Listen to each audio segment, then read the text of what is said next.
Time for the morning rush. Today, defense attorneys are expected to argue against a possible 96-year prison sentence for the teen behind the deadly Clovis library shooting. Nathaniel Jewett was 16 when he opened fire, killing 2 and injuring 4 others.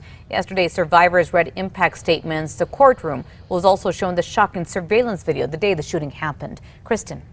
More sunshine today and really no big weather concerns. We're going to be looking at warmer temperatures ahead. Next big weather maker starts to approach from the west late tomorrow, so it starts with the cloud cover. We'll continue to see the clouds through the day tomorrow, with showers breaking out over the Four Corners late Wednesday. David? This morning, the victim of a road rage case on I-40 is being asked to call state police. Otherwise, the suspect may not be charged. It happened Monday morning around 8 on I-40 eastbound. A woman in a maroon-colored Kia sedan approached a state police officer, saying another driver pointed a gun at her. The officer caught up to and stopped the apparent suspect, but the victim left.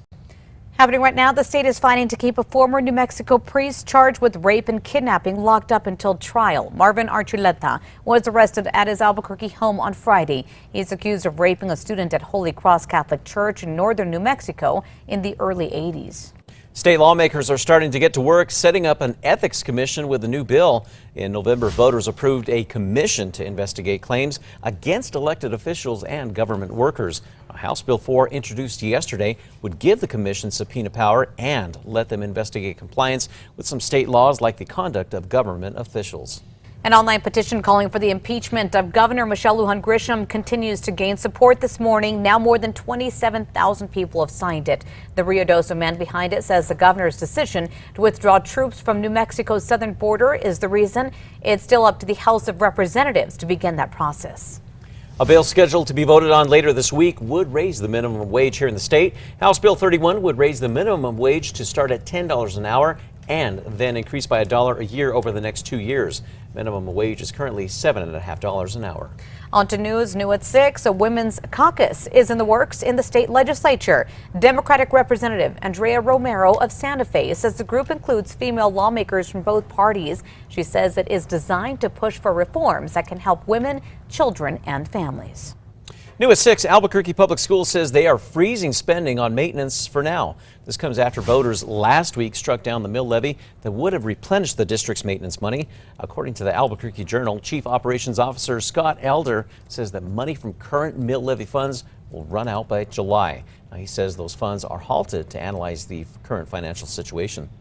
Now, just 3 days away to another potential shutdown. Today, we could soon find out if the president will sign off on an agreement to avoid it altogether. According to officials, the agreement in principle includes a $1.3 billion for 55 miles of fencing along the border. It does not fully fund the border wall. Leading up to that, the narrative at the White House will likely continue about the president's border wall funding today. This after a rally yesterday in El Paso, Texas. Now, at that rally, the president citing sex trafficking and crime done by illegals as reasons why he feels the border wall is needed. He also touched on other issues like the economy, the military, and his North Korean meeting. We could soon find out if former El Paso Congressman Beto O'Rourke will launch a presidential campaign, something he says he's weighing. More people are talking about it after his own rally yesterday in El Paso. That's where he called El Paso one of the safest cities in America, not because of the walls, but in spite of them. That's something the Republican mayor of the city agreed with. Thousands attended. Happening today, Albuquerque city leaders are introducing a new policing program in the southwest part of the city. Mayor Tim Keller and City Councilwoman Clarissa Pena are scheduled to hold a conference introducing the new community policing initiative. We will let you know what they have to say. Kristen. Today's Metro Threat Index only at a 1. We've got some cold temperatures to start in the teens and 20s, but no problems this afternoon here in Albuquerque with sunshine, highs near 50 and winds 5 to 15 miles per hour. Crystal? Tonight at 6 p.m., you can listen to a podcast focusing on issues New Mexico families and students face. Mark Goodrum, a band teacher for 33 years, is hosting a 30-minute long podcast called APS Open Box. It focuses on several topics and features guests like students and district staff. The first episode will focus on teen suicide. That's on 89.1 FM. Students in Edgewood are getting to spend some time with police officers, and it's all to build positive relationships. The Edgewood PD says twice a week, officers will head to schools throughout the area to play at recess and have lunch with students. The program will run throughout the rest of the school year. Today, MMA coach Jackson Wink of Jackson and Wink Academy is expected to announce a partnership with UNM Athletics called the New Mexico Experience. Also today, the Lobo men's basketball coaching staff, as well as UNM volleyball and women's soccer, will get some MMA training from the famed coach when they meet at 1 p.m. A nonprofit that donates dresses and tuxedos for prom is selling their inventory and shutting down. The Santa Fe Prom Closet holds free pop-up boutiques, but they're now having to pay for space to set up instead of it being donated to them. They can no longer afford it, so now they're selling off the inventory. Prices will start at $10 and profits will go toward other local charities. Kristen. Time now for a check on your Tuesday morning commute. Right now, no major slowdowns and no major crashes to warn you about. Looking outside at the Big Eye, things still look to be moving smoothly there. Of course, we'll keep eyes on this for you throughout the morning. It's a thriller. This morning, local artists take on Michael Jackson's most watched videos, attracting the eyes of thousands. The video's nearly 4,000 views. UNM grad Griff Lamar enlisted the help of a crew created this video that looks a lot like the real thing. We are taking you back 24 years ago on this day, February 12th, 1995. We had a major ice storm that affected portions of Union County, toppled numerous power poles out there. So that was on this day 24 years ago. Time now for a look at those 5 facts. We start with number 5 here this morning. An Air Force vet who's also a UNM graduate, along with local artists, are getting a lot of attention this morning for their rendition of Michael Jackson's Thriller video. The production highlights parts of downtown Albuquerque.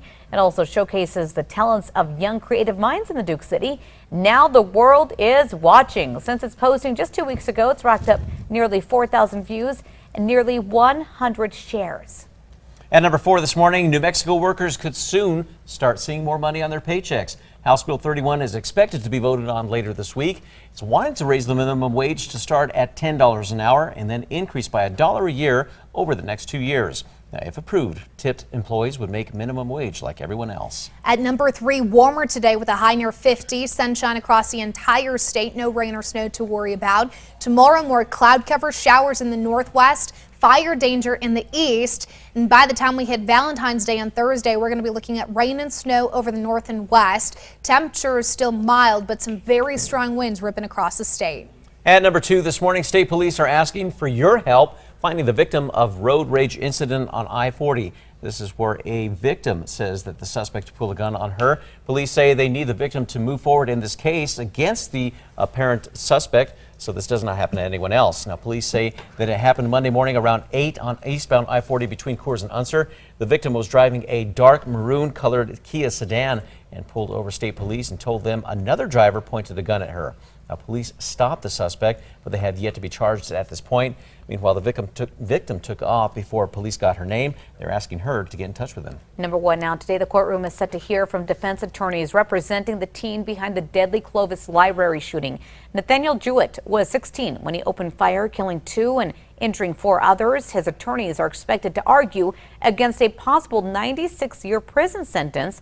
Their argument comes on the heels of survivors reading impact statements yesterday describing how their lives have changed forever. Also yesterday in the courtroom, they were shown the shocking surveillance video the day that the shooting took place. Of course, we'll be watching this closely for you throughout the day, let you know what is determined at the end of today's sentencing.